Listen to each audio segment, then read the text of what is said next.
नमस्कार। सबसे बड़ा चुनाव देख रहे हैं आप, आपके साथ मैं हूं खुशबू पांडे।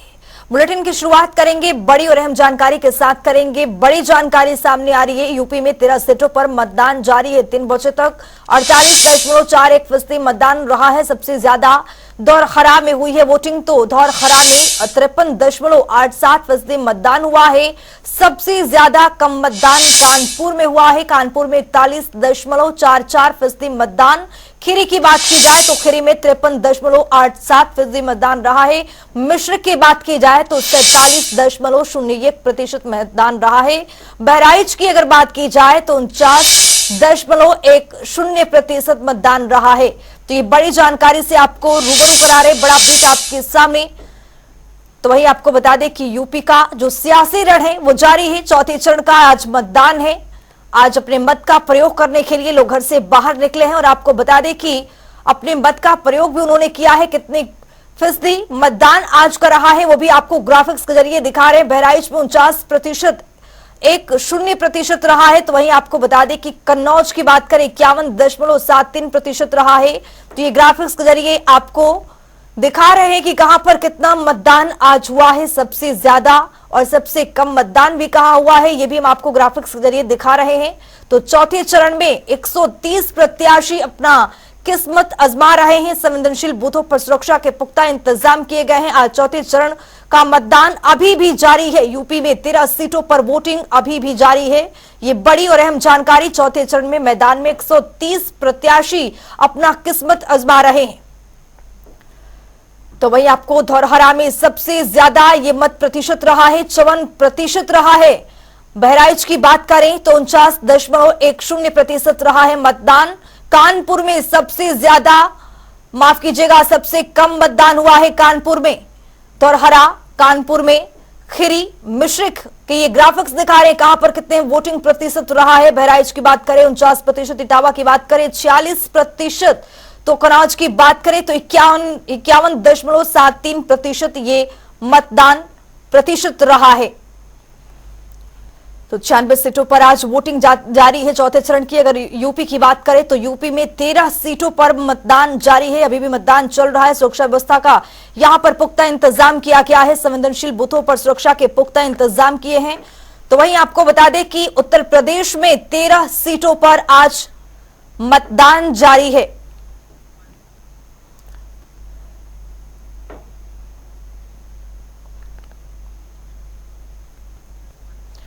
तो चैतन्य त्रिपाठी हमारे साथ, हमारे सहयोगी ज्यादा जानकारी के साथ जुड़े हैं। चैतन्य, आज का वोट प्रतिशत क्या कुछ कह रहा है उन्नाव का, और किस तरह की व्यवस्थाएं वहां पर की गई हैं?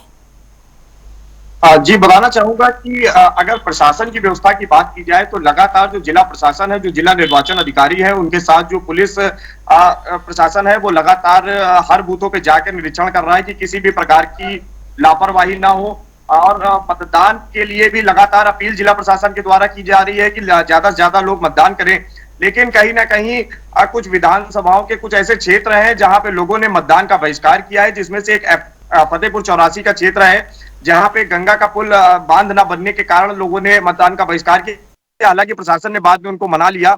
वहीं एक क्षेत्र उन्नाव का नवाबगंज है, सोरामाऊ थाना क्षेत्र अंतर्गत ये क्षेत्र आता है, जहां पे पोल्ट्री फार्म की वजह से लगातार ग्रामीण नाराज थे। उसके बाद उन्होंने मतदान का बहिष्कार किया है, जिस पर पुलिस प्रशासन ने पहुंचकर उनको काफी समझाने का प्रयास किया है।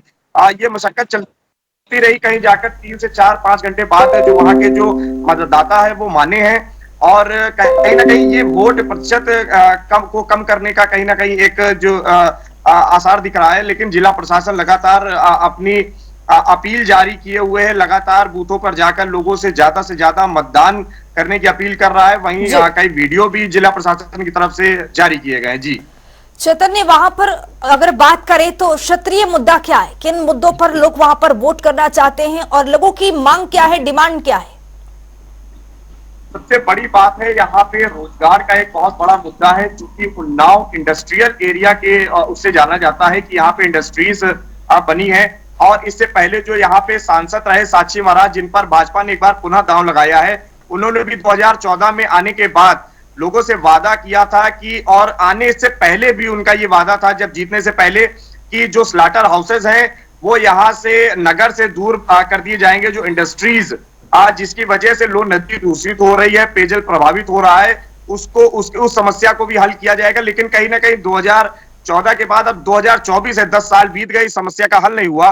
फिर भी शीर्ष नेतृत्व को देखते हुए जो कहीं ना कहीं लोगों का मन टटोलने का प्रयास किया गया है, उसमें यही रुझान मिले हैं कि शीर्ष नेतृत्व को देखते हुए अभी भी लोग भारतीय जनता पार्टी को वोट करना चाह रहे हैं, और वहीं जो नाराज लोग हैं वो समाजवादी पार्टी को वोट करना चाह रहे हैं। कुछ ऐसे भी लोग हैं जो कहते हैं कि समाजवादी पार्टी को न वोट करके भाजपा को न वोट करके नोटा की तरफ दिखाई पड़ रहे हैं। कहीं ना कहीं ये जो मतदान प्रतिशत है वो तो दिखाई पड़ रहा है, लेकिन नोटा कहीं ना कहीं मतदान को प्रभावित करता हुआ नजर आ रहा है। जी, बहुत शुक्रिया चैतन्य त्रिपाठी तमाम जानकारी साझा करने के लिए। तो आपको बता दें कि एक बार फिर से यहाँ पर जो चौथे चरण का चुनाव है, वहां पर जो क्षेत्रीय मांग है वो लगातार बढ़ रहा है कि यहाँ पर जिस तरह से युवाओं को लगातार मांग कर रहे युवा, और आपको बता दें कि जिस तरह से चौथे चरण के चुनाव में जगह जगह बहिष्कार का भी देखा गया है, कई जगह से ये भी तस्वीर सामने आ रही है। तो आपको बता दें हमारे सहयोगी कनौज से भी जुड़े हुए हैं तौकीर किदवई। तौकीर, आपके पास आते हुए वहां का क्षेत्रीय मुद्दा क्या है और लोगों में मांग और डिमांड क्या कुछ है, और मत प्रतिशत की बात करें वो कहां तक पहुंचा है?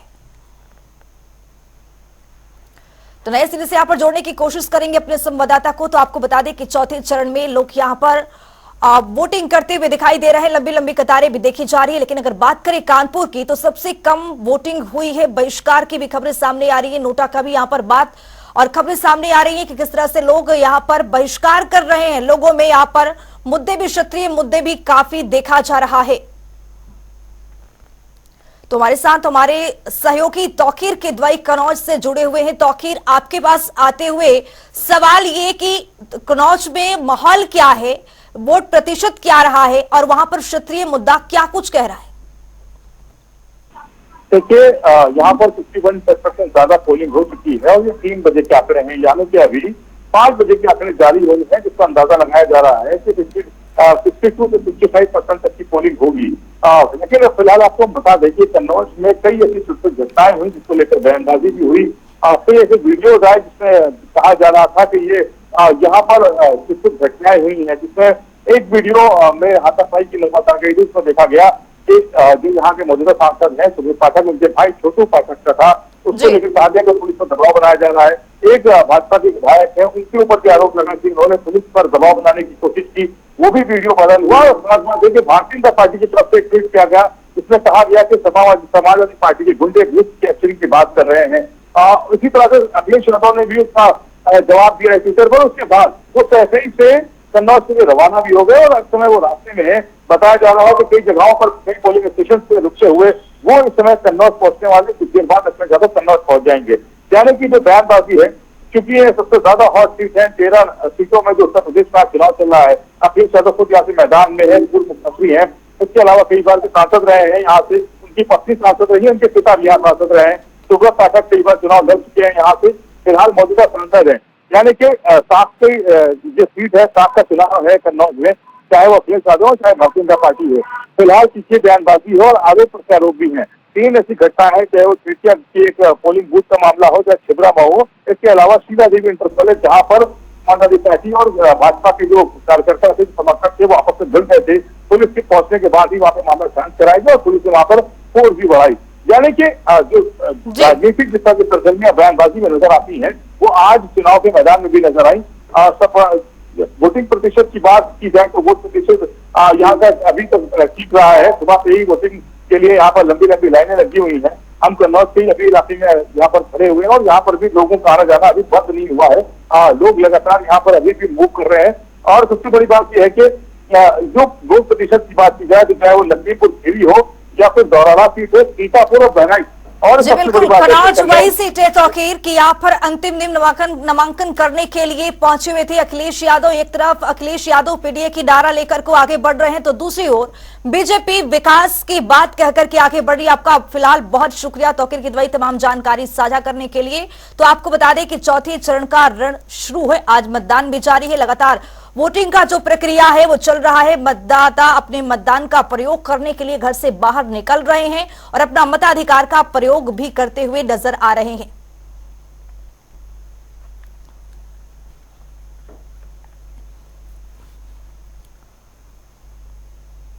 इसी बीच एक और बड़ी जानकारी सामने आ रही है, उससे भी आपको रूबरू कराएंगे। बड़ी जानकारी, बड़ा अपडेट आपके सामने थोड़ी देर में शुरू होगा। प्रधानमंत्री का मेगा रोड शो वाराणसी से बड़ी जानकारी आपको दे रहे। नामांकन से पहले रोड शो करेंगे प्रधानमंत्री मोदी। रोड शो में शामिल होंगे रक्षा मंत्री राजनाथ सिंह। बड़ी और अहम जानकारी से आपको रूबरू करा रहे हैं। वाराणसी से ये अहम जानकारी आपको दे रहे हैं गृह मंत्री अमित शाह, सीएम योगी भी शिरकत करेंगे। कई कैबिनेट मंत्री, राष्ट्रीय पदाधिकारी भी मौजूद रहेंगे। रोड शो में शामिल होंगे एनडीए गठबंधन के कई बड़े नेता। वाराणसी में 5 किलोमीटर लंबा रोड शो करेंगे प्रधानमंत्री मोदी। 14 मई यानी कल प्रधानमंत्री मोदी दाखिल करेंगे नामांकन। ये बड़ी जानकारी से आपको रूबरू करा रहे हैं। तो एनडीए गठबंधन के नेता भी शिरकत करेंगे। प्रधानमंत्री मोदी का रोड शो होने वाला है। बीएचयू के द्वार से काशी विश्वनाथ धाम तक ये रोड शो होगा। 14 मई को पीएम मोदी दाखिल करेंगे अपना नामांकन। तो वहीं आपको बता दें कि प्रधानमंत्री नरेंद्र मोदी का आज वाराणसी में भव्य रोड शो होने जा रहा है। तो हमारे साथ हमारे सहयोगी धर्मेंद्र चौबे जुड़े हुए हैं वाराणसी से। धर्मेंद्र, आपके पास आते हुए, आज प्रधानमंत्री रोड शो करेंगे, आज कई बड़े दिग्गज शिरकत भी करेंगे, क्या कुछ वहां पर तैयारी, किस तरह की व्यवस्थाएं वहां पर?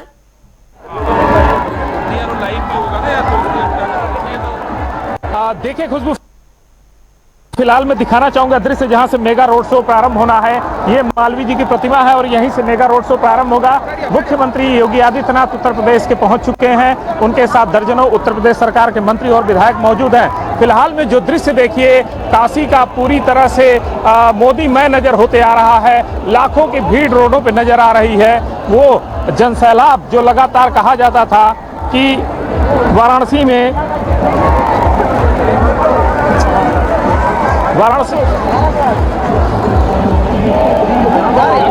में जो जनसैलाब है वो उमड़ चुका है पूरी तरह। उसके साथ महिला विंग की 5000 कार्यकर्ता स्पेशल यहां पे पहुंच गई हैं। चूंकि प्रधानमंत्री के इस मामले में मातृशक्ति का जो कहा गया था वो भी दिखाया जाएगा। मातृशक्ति उसके साथ जो लघु भारत की छवि की बात की जा रही थी, लघु भारत लगातार वाराणसी में तमाम ऐसे मंच बनाए गए जहां से लघु भारत की जो छवि है वो देखने को मिलेगी। कश्मीर से कन्याकुमारी की संस्कृति, जो कल्चर है वो अलग अलग जगहों से दिखेगा।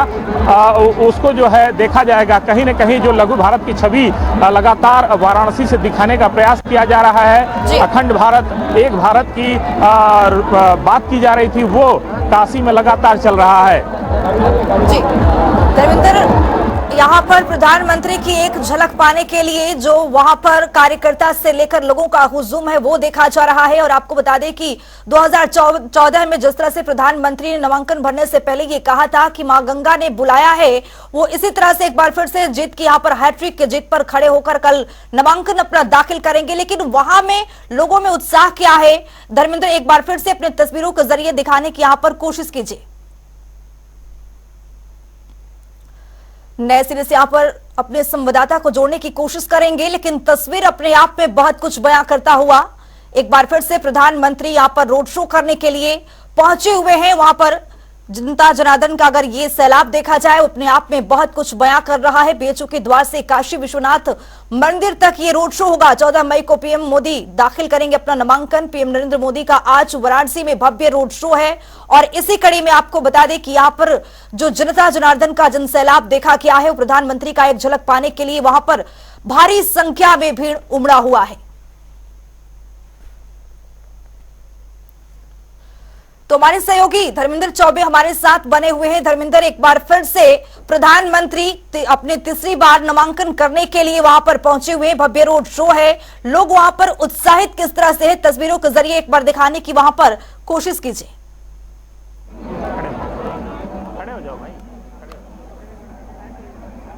देखिए खुशबू, फिलहाल में जो फिगर है ये बैन है प्रधानमंत्री नरेंद्र मोदी की। इसी बैन से प्रधानमंत्री मोदी रोड शो करेंगे। विशेष तौर से बैन मंगाई गई इस बार।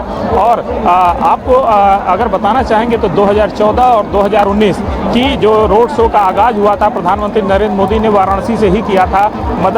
मदन मोहन मालवीय जी की ये प्रतिमा है बीएचयू गेट पे। यहाँ से रोड शो लगभग 6 किलोमीटर का लंबा विश्वनाथ कॉरिडोर धाम तक पहुँचेगा और वहाँ पे बाबा विश्वनाथ का नरेंद्र मोदी दर्शन करेंगे। उसके साथ साथ जो लघु भारत की मैं बात कर रहा था कि लघु भारत की जो छवि यहाँ दर्शाई जाएगी, यहाँ की कला संस्कृति जो है, उसके साथ साथ भारत के विभिन्न राज्यों के कलाकार आए हुए हैं, वो कलाकृतियाँ दिखाएंगे।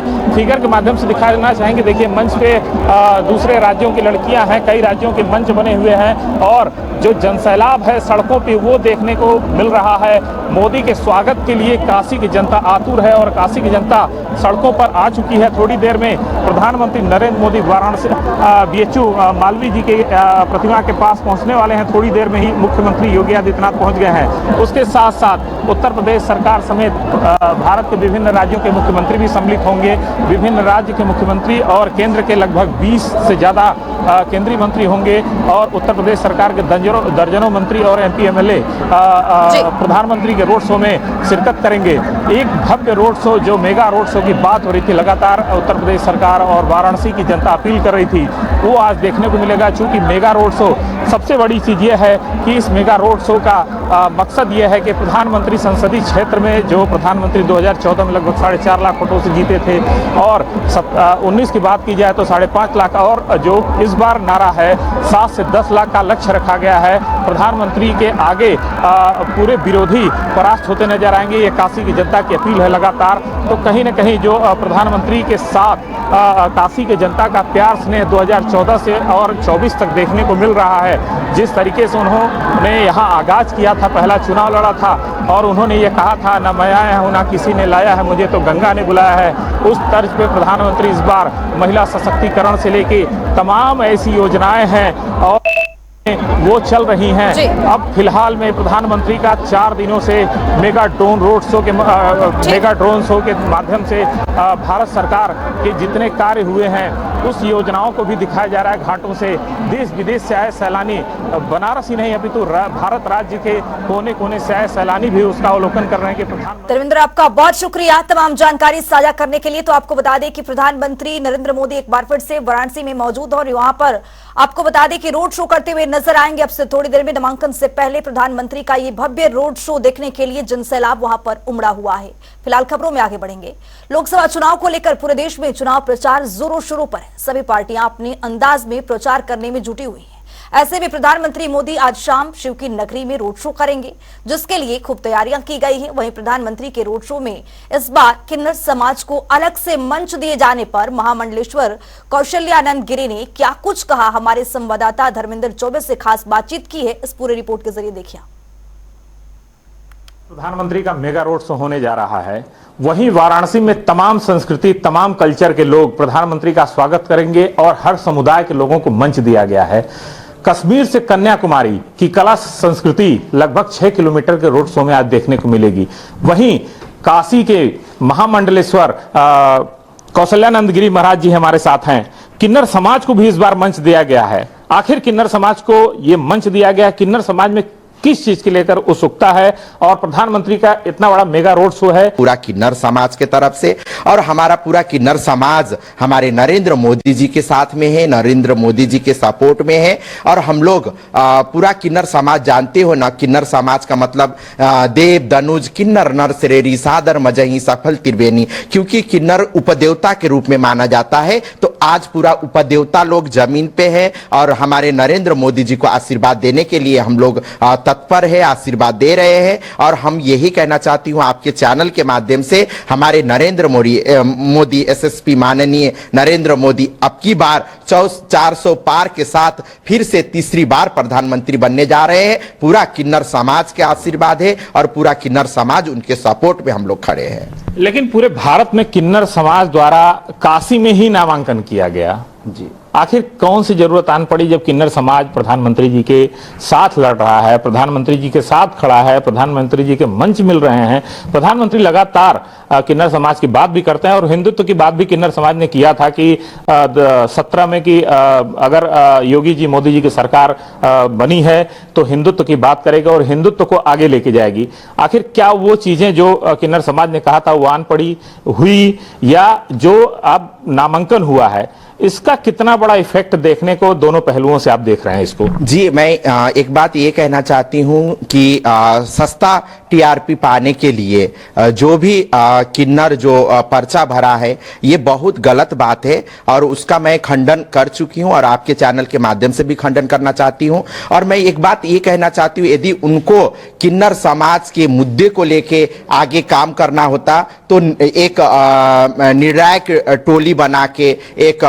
समिति बना के उस तरीके से भी अपना प्रस्ताव रख सकते थे, मगर उन्होंने किसी से नहीं पूछा, किसी से उन्होंने राय मशवरा नहीं किया किन्नर समाज से। उनका एक व्यक्तित्व, एक व्यक्तिगत उनका एक राय है और व्यक्तिगत उनका एक निर्णय है। तो हमारा पूरा किन्नर समाज इसके हम लोग में, इसके सपोर्ट में हम लोग नहीं है। हम लोग का पूरा किन्नर समाज नरेंद्र मोदी जी का सपोर्ट में है। क्योंकि आपको मैं एक बात बताना चाहती हूं, 2014 में जब हमारे भारतीय जनता पार्टी का सरकार बना है, तभी हम किन्नरों को एक अलग से पहचान मिला है, ठीक है ना। तब से हम लोग को एक अलग पहचान मिला और जैसे बहुत सारे योजनाएं हमारे भारतीय जनता पार्टी ने लेके आए, जैसे गरिमा गिरिया हो गया, प्रधानमंत्री आवास हो गया, आयुष्मान कार्ड हो गया, जैसे उत्तर प्रदेश में किन्नर कल्याण बोर्ड बनाना, जो किन्नरों के विकास के लिए और किन्नरों के उत्थान के लिए और किन्नरों को मुख्य धारा में लाने के लिए,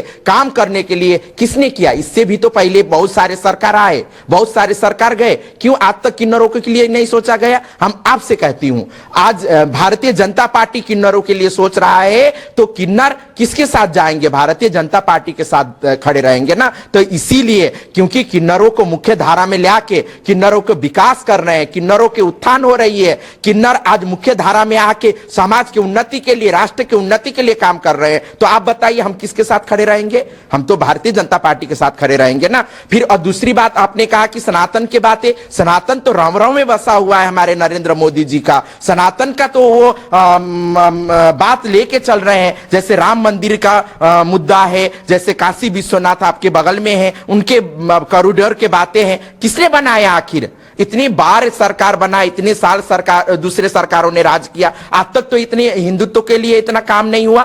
आज हो रही है तो क्यों प्रश्न चिन्ह खड़ा कर रही है? ये भी गलत बात है। प्रश्न चिन्ह नहीं खड़ा, सबको सपोर्ट में करना चाहिए। राजनीति के मतभेद को छोड़ के सनातन धर्म को आगे जो लेके जाते हैं, वो सारे सनातनी हमारे सनातन धर्म को जो आगे लेके जा रहे हैं, जो सनातन धर्म का जो प्रवाह कर रहे हैं, हम लोग सब कोई उनके साथ में हैं, ठीक है ना। तो इस तरीके से हमारा किन्नर समाज हमारे भारतीय जनता पार्टी के साथ, प्रधानमंत्री जी का mega road show, 20 central minister होंगे, 12 राज्यों के मुख्यमंत्री होंगे जी, और तमाम संस्कृति सभ्यता के लोग भारत से आए हुए हैं, अपनी कला दिखाएंगे।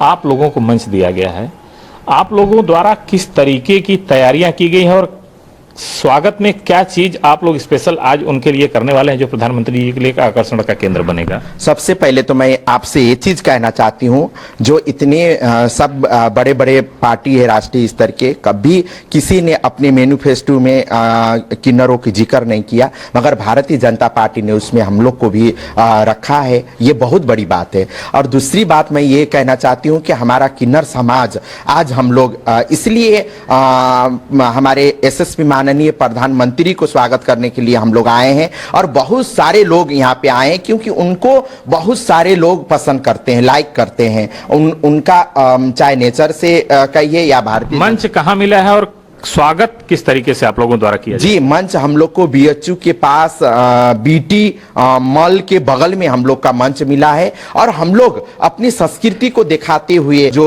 कल्चरल जो कार्यक्रम है उसके साथ हम लोग स्वागत करेंगे। और हमारा एक अलग से समाज को मैसेज भी जाएगा कि किन्नर समाज भी इसी समाज का एक हिस्सा है। जिस समाज में आप लोग रहते हो, तो आप समाज किन्नरों को भी स्वीकार करें। इस मैसेज के साथ हम लोग अपना नाच गाना करते हुए हमारे माननीय नरेंद्र मोदी जी को हम लोग स्वागत करेंगे। तो हमारे साथ थे किन्नर समाज के महामंडलेश्वर। इनका कहना है कि प्रधानमंत्री नरेंद्र मोदी का स्वागत के लिए पहली बार किन्नर समाज को मंच मिला है, और अपनी अनोखी जो कलाकृति है, उनके जो आशीर्वाद देने की शैली है, उनकी जो परंपराएं हैं, उसके तहत प्रधानमंत्री का स्वागत और अभिनंदन करेंगे। वीडियो जर्नलिस्ट आशीष के साथ धर्मेंद्र चौबे, जनता टीवी, वाराणसी। इस बुलेटिन में मेरे साथ इतना ही। देश और दुनिया के तमाम खबरों के लिए बने रहिए जनता टीवी के साथ।